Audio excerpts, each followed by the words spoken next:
ओम शांति। 2 दिसंबर 2025 के ईश्वरीय महावाक्य। पहले सुनते हैं मुरली के मुख्य पॉइंट्स। बाबा ने कहा, अभी तुम देवता बन रहे हो तो दैवी गुण धारण करने चाहिए। खान पान भी रॉयल हो, साथ में चलन भी बड़ी रॉयल होनी चाहिए। बाप द्वारा तुम्हें जो भी श्रीमत मिलती है वह श्रेष्ठ बनने के लिए है, तो उस पर चलना चाहिए। फिर बाबा ने कहा, अपना बनाकर बाप तुम्हें पवित्र बनने की शिक्षा देते हैं, जिससे तुम पवित्र ब्राह्मण बन जाते हो। अब पावन बनने के लिए पुरुषार्थ करो। भले शरीरधारी बन पार्ट बजाते हो, परंतु बुद्धि से शिव बाबा को ही याद करना है, बाकी सब चित्रों को भूल जाना है।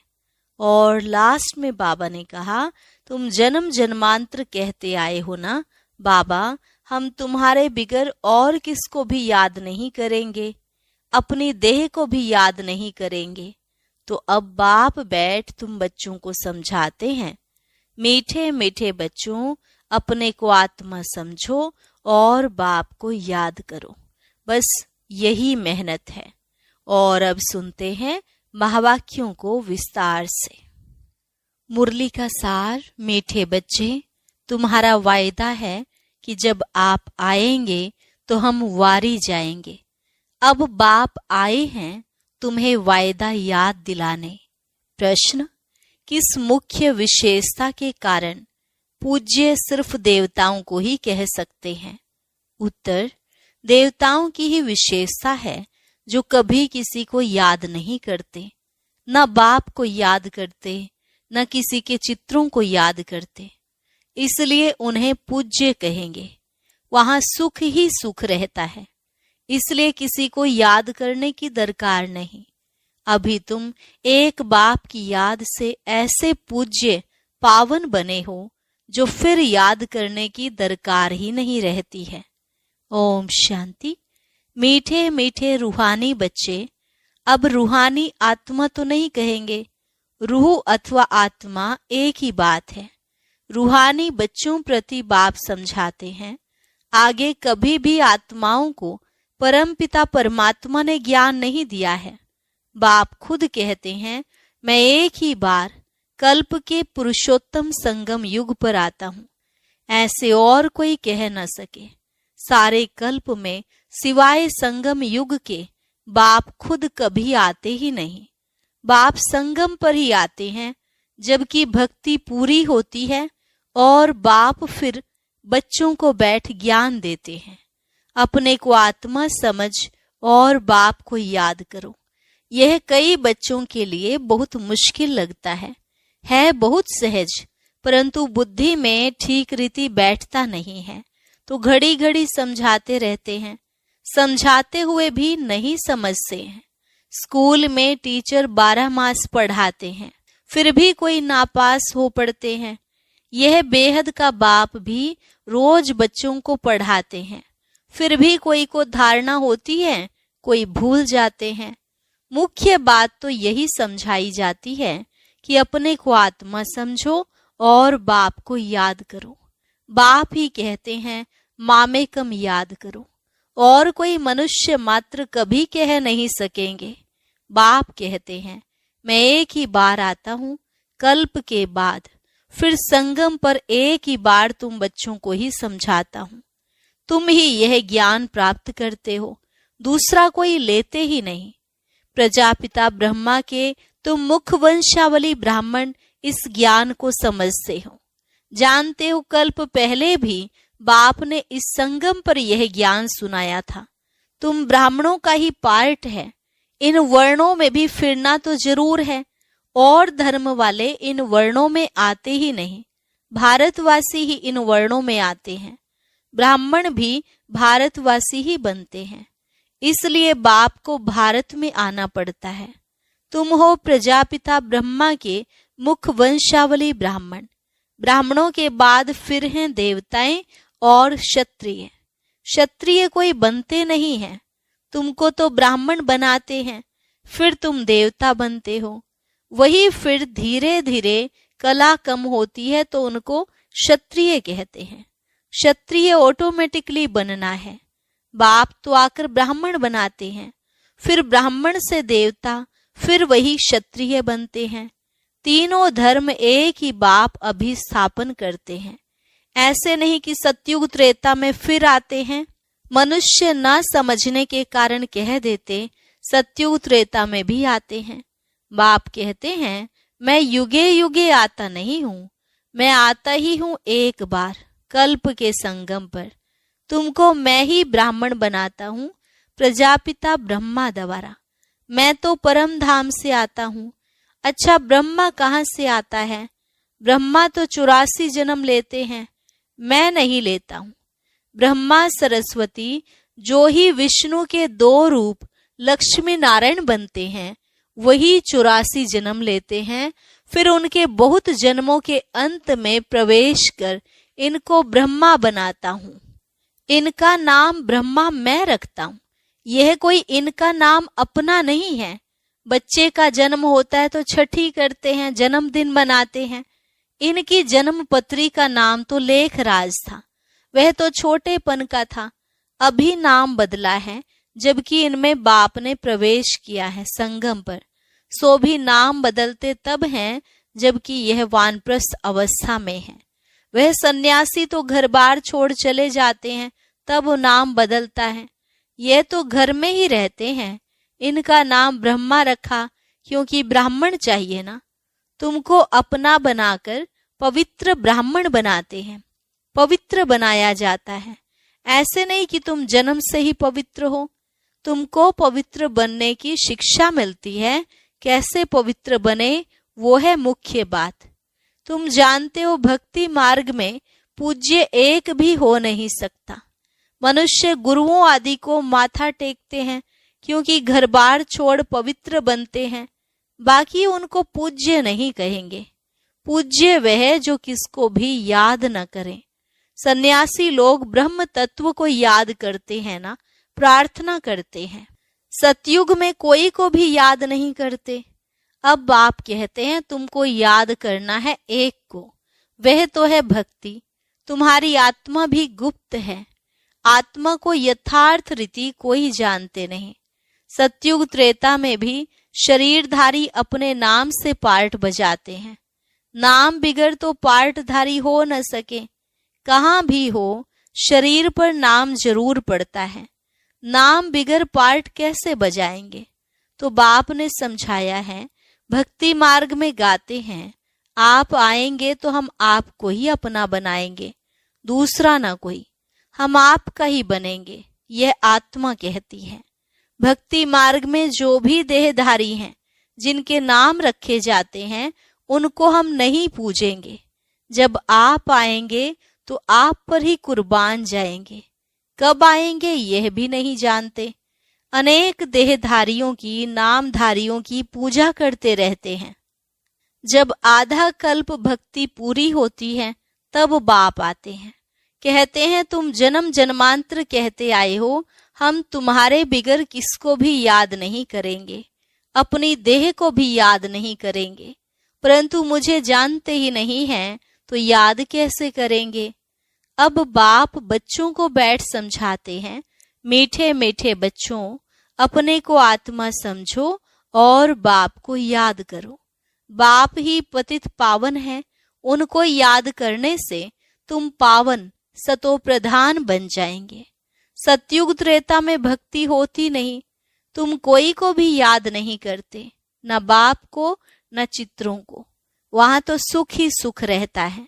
बाप ने समझाया है, जितना तुम नजदीक आते जाएंगे कर्मातीत अवस्था होती जाएगी। सतयुग में नई दुनिया, नए मकान में खुशी भी रहती है। फिर 25% पुराना होता है तो जैसे स्वर्ग ही भूल जाता है। तो बाप कहते हैं तुम गाते थे आपके ही बनेंगे, आपसे ही सुनेंगे, तो जरूर आप परमात्मा को ही कहते हो ना। आत्मा कहती है परमात्मा बाप के लिए। आत्मा सूक्ष्म बिंदी है, उनको देखने के लिए दिव्य दृष्टि चाहिए। आत्मा का ध्यान कर नहीं सकेंगे। हम आत्मा इतनी छोटी बिंदी हैं, ऐसा समझ याद करना मेहनत है। आत्मा के साक्षात्कार की कोशिश नहीं करते, परमात्मा के लिए कोशिश करते हैं। जिसके लिए सुना है वह हजारों सूर्य से तेजोमय है। किसको साक्षात्कार होता है तो कहते हैं बहुत तेजोमय था, क्योंकि वही सुना हुआ है। जिसकी नौधा भक्ति करेंगे देखेंगे भी वही, नहीं तो विश्वास ही ना बैठे। बाप कहते हैं आत्मा को ही नहीं देखा है तो परमात्मा को कैसे देखेंगे? आत्मा को देख ही कैसे सकते? और सबके तो शरीर का चित्र है, नाम है, आत्मा है बिंदी, बहुत छोटी है, उनको कैसे देखें? कोशिश बहुत करते हैं परंतु इन आंखों से देख न सके। आत्मा को ज्ञान की अव्यक्त आंखें मिलती हैं। अभी तुम जानते हो हम आत्मा कितनी छोटी हैं। मुझ आत्मा में 84 जन्मों का पार्ट नोंधा हुआ है जो मुझे रिपीट करना है। बाप की श्रीमत मिलती है श्रेष्ठ बनाने के लिए, तो उस पर चलना चाहिए। तुम्हें दैवी गुण धारण करने हैं। खान पान भी रॉयल होना चाहिए, चलन बड़ी रॉयल चाहिए। तुम देवता बनते हो। देवताएं खुद पूज्य हैं, यह कभी किसकी पूजा नहीं करते। यह तो डबल सिरताज है ना, यह कभी किसे पूजते नहीं तो पूज्य ठहरे ना। सतयुग में किसको पूजने की दरकार ही नहीं। बाकी हाँ, एक दो को रिगार्ड जरूर देंगे, ऐसे नमन करना, इनको रिगार्ड कहा जाता है। ऐसे नहीं दिल में उनको याद करना है, रिगार्ड तो देना ही है। जैसे प्रेसिडेंट हैं, सब रिगार्ड रखते हैं, जानते हैं यह बड़े मर्तबे वाला है, नमन थोड़े ही करना है। तो बाप समझाते हैं यह ज्ञान मार्ग बिल्कुल अलग चीज है। इसमें सिर्फ अपने को आत्मा समझना है जो तुम भूल गए हो। शरीर के नाम को याद कर लिया है, काम तो जरूर नाम से ही करना है। बिगर नाम किसको बुलाएंगे कैसे? भल तुम शरीरधारी बन पार्ट बजाते हो, परंतु बुद्धि से शिव बाबा को याद करना है। श्री कृष्ण के भक्त समझते हैं हमको श्री कृष्ण को ही याद करना है। बस जिधर देखता हूँ कृष्ण ही कृष्ण है, हम भी कृष्ण, तुम भी कृष्ण। अरे तुम्हारा नाम अलग, उनका नाम अलग, सब कृष्ण ही कृष्ण कैसे हो सकते? सबका नाम कृष्ण थोड़े ही होता है, जो आता है सो बोलते रहते हैं। अब बाप कहते हैं एक बाप को याद करो। चित्रों को तो तुम पतित पावन नहीं कहेंगे, हनुमान आदि पतित पावन थोड़े ही हैं। अनेक चित्र हैं, कोई भी पतित पावन नहीं है। कोई भी जिसको शरीर है उनको पतित पावन नहीं कहेंगे। 6-8 भुजाओं वाली देवियां आदि बनाते हैं सब अपनी बुद्धि से। यह है कौन वह तो जानते नहीं। यह पतित पावन बाप की औलाद मददगार हैं, यह किसको भी पता नहीं है। तुम्हारा रूप तो यह साधारण ही है, यह शरीर तो विनाश हो जाएंगे। ऐसे नहीं कि तुम्हारे चित्र आदि रहेंगे, ये सब खत्म हो जाएंगे। वास्तव में देवियां तुम हो। नाम भी लिया जाता है सीता देवी, फलानी देवी। राम देवता नहीं कहेंगे, फलानी देवी व श्रीमती कहते हैं, वह भी रोंग हो जाता। अब पावन बनने के लिए पुरुषार्थ करना है। तुम कहते भी हो पतित से पावन बनाओ, ऐसे नहीं कहते कि लक्ष्मी नारायण बनाओ। पतित से पावन भी बाप बनाते हैं, नर से नारायण भी वह बनाते हैं।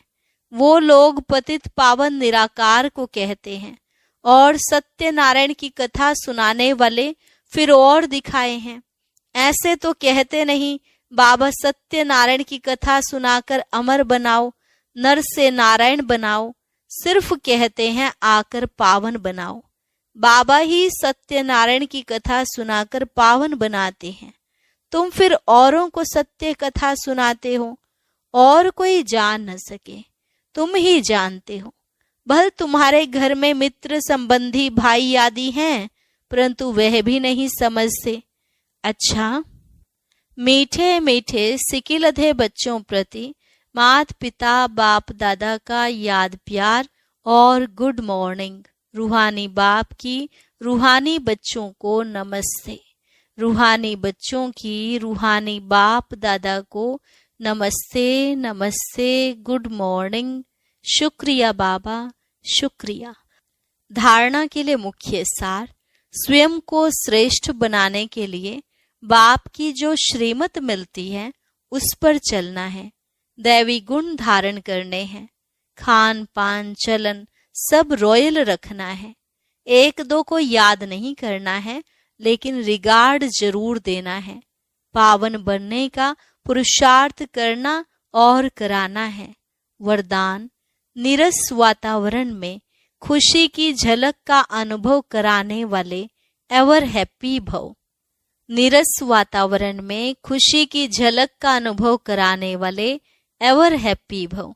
एवर हैप्पी अर्थात सदा खुश रहने का वरदान जिन बच्चों को प्राप्त है, वह दुख की लहर उत्पन्न करने वाले वातावरण में, नीरस वातावरण में, अप्राप्ति का अनुभव कराने वाले वातावरण में सदा खुश रहेंगे और अपनी खुशी की झलक से दुख और उदासी के वातावरण को ऐसे परिवर्तन करेंगे जैसे सूर्य अंधकार को परिवर्तन कर देता है। अंधकार के बीच रोशनी करना, अशांति के अंदर शांति लाना, नीरस वातावरण में खुशी की झलक लाना, इसको कहा जाता है एवर हैप्पी। वर्तमान समय इसी सेवा की आवश्यकता है। स्लोगन, अशरीरी वह है जिसे शरीर की कोई भी आकर्षण अपनी तरफ आकर्षित ना करे। अशरीरी वह है जिसे शरीर की कोई भी आकर्षण अपनी तरफ आकर्षित ना करे। अव्यक्त इशारा, अब संपन्न व कर्मातीत बनने की धुन लगाओ। कर्मातीत का अर्थ यह नहीं है कि कर्म से अतीत हो जाओ। कर्म से न्यारे नहीं, कर्म के बंधन में फंसने से न्यारे, इसको कहते हैं कर्मातीत। कर्म योग की स्थिति कर्मातीत स्थिति का अनुभव कराती है। यह कर्म योगी स्थिति अति प्यारी और न्यारी स्थिति है। इससे कोई कितना भी बड़ा कार्य मेहनत का हो, लेकिन ऐसे लगेगा जैसे काम नहीं कर रहे हैं लेकिन खेल रहे हैं। अच्छा, और अभी सुनते हैं